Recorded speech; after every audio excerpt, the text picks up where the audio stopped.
كنت ميتا في بحور الغي والإثم غريقا كنت عابدا في قيود الذنب مملوكا رقيقا مد لي الشيطان من أسبابه حبلا وثيقا منكرات كنت آتيها غروبا. Another thing we need to know is that jinns work in gangs. Jinns are the mafia. So the magician approaches the godfather, the Don. The jinn approaches the Don, the godfather. And the godfather sends its minions. Generally not the one that is approached isn't the one that will go and do the sending. It's the worker class of the jinn. They're the ones that are sent. Because the godfather jinn has an entire mafia under his disposal. Thousands and thousands of jinn. And you just send the jinn, so that jinn will then be persistent for years, decades, and live in your house, cause issues.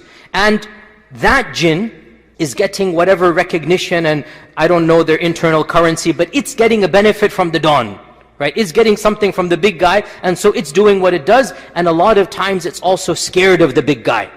A lot of times it's terrified of the big guy. Once I was doing ruqya, I said to the jinn, after a long time, why are you still here? Just leave. And the jinn said, I can't leave. I said, why? Just leave. And the jinn said, I'm scared. If I go, then he will kill me. Who is going to kill you? The one who put me here. The one who brought me here. Meaning the head jinn, whatever the Don would be. I'm scared he's going to kill me. He's going to hurt me. So I have to stay here. So internally, they're doing whatever they can and they're getting it done. So bottom line, sihr is merely the intersection of the world of men and the world of jinn. Once you understand the reality of this world, you should not be scared of it in the slightest. It is a nuisance, it is an irritation, but it's not something that brings about supernatural fear. Also, realize this, that the jinn is absolutely terrified of Allah and the name of Allah and the dhikr of Allah and the speech of Allah. The jinn is terrified, and that is why if ever in your life you feel the presence of a jinn, you see something supernatural, it will be terrified if your bravery is manifested to it because of Allah subhanahu wa ta'ala.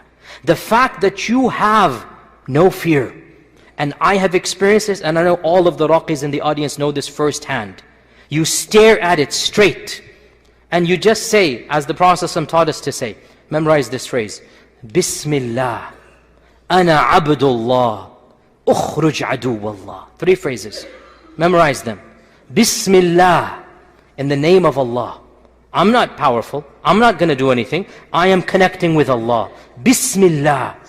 I am the servant of Allah.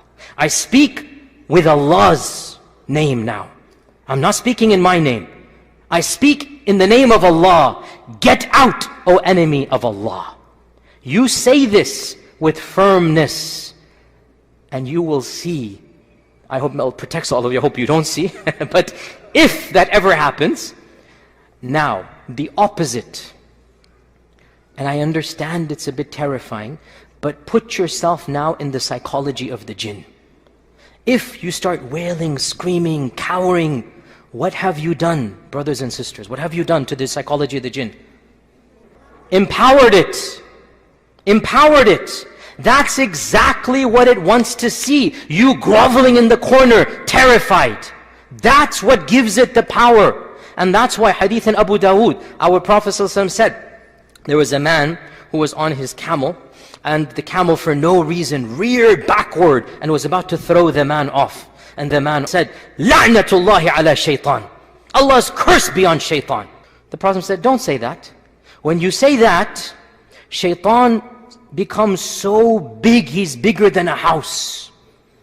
Because you have mentioned him as the cause of your animal rearing upwards. Rather, listen to this, say Bismillah, and shaitan will shrink until he's smaller than an ant.